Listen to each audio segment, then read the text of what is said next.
So how do you train your young doctors to be doctors if they don't got someone to practice on besides a cat? Always fresh, never frozen. No more than 5 to 7 days dead is my motto. But the reason I'm talking to you all is my partner Lucky showed up for work drunk the other night. Fell in the hole and broke his neck. Went to visit old Scratch before anybody knew what had happened. Now I sold him to the doctors. I mean, waste not, want not. That's but right. That is why I have this opening now. Now it's not hard work, and I've got all the tools and everything for you to do. You want to know how I'm going to do it? You want to know how you're going to help me do it? Oh no. Should we talk about the money first or after? No. Give him all the... All right. Well, the first thing I'm going to do is I'm going to give you a fine smock to wear. The fine smock You see, right we're there. going to give this to you so that you can wear it over your not so nice clothes so they stay not so nice and not worse. Because sometimes the specimens leak and ooze. Just so a little what? bit, So you want to be protected from that. But the next thing we're going to do is we're going to lay this cloth out beside the grave. This cloth right here.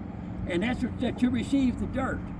Now you might be asking, and you might be thinking right now, is what you're doing illegal? And I'm going to tell you, no, it's not mostly illegal. It's somewhat of a misdemeanor for disturbing the grave, but the law knows that the doctors need us to be doing this business, so they're willing to look the other way.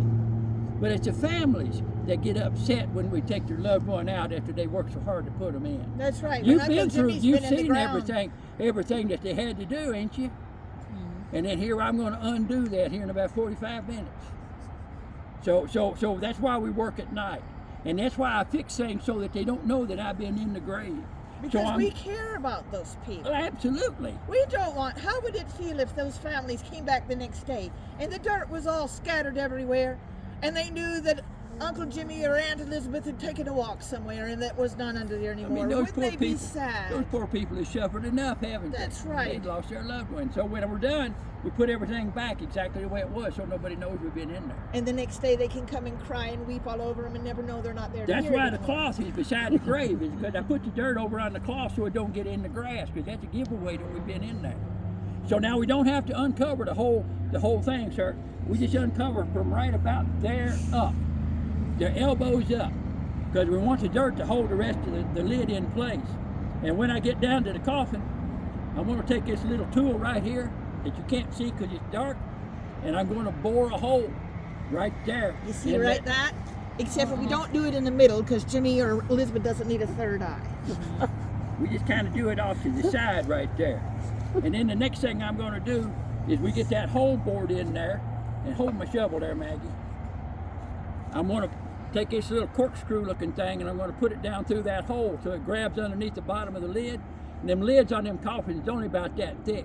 So on the count of 3, we'll give a real sharp pull, and it'll just break right off because the rest of the dirt's holding it in place. And there be Miss Elizabeth just waiting to get out.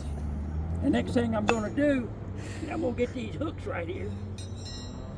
Now don't worry, we ain't going to hurt her none because you already did anyway. But we're going to put those underneath her armpits. And we'll just draw her right out, just as slick as can be. Now this next part is very, very important. Very, very important that everything that God didn't put on Miss Elizabeth or Mr. Jimmy goes back in the box, because we are not grave robbers. Grave robbers are terrible people. Despicable. They dig in that grave and they take out the clothes or the jewelry or the glasses or the wigs or whatever them poor people have. That's illegal. That's criminal. That will get you hung. That's right, they hang you for that. But they say as long as you just take the body, that it don't belong to no one anymore because they're dead. So we just put everything back in there, so we've not broke the law. So we get the body out, we put everything back, we put them in a bag there. You can fold them up pretty good. You can fold them front ways, you can't fold them back ways. But you can fold them up, get them in the bag, put the lid back on, put the dirt back in, and now this next part is very, very important. Do you see anything unique about this grave right here? Now you all don't, because you're not professionals. Not like we are. The first thing I saw when I walked up to this grave was that there are some leaves on this grave. Now these don't matter, because they just kind of fell when the wind blew. But this one, you see where that one is placed? Slightly off center and pointing towards her head. Some family member put that there just to trip us up. So the first thing I did, it looks like Elizabeth's there, but I took her out 2 nights ago. I couldn't work last night, and I probably won't work tonight because of the rain.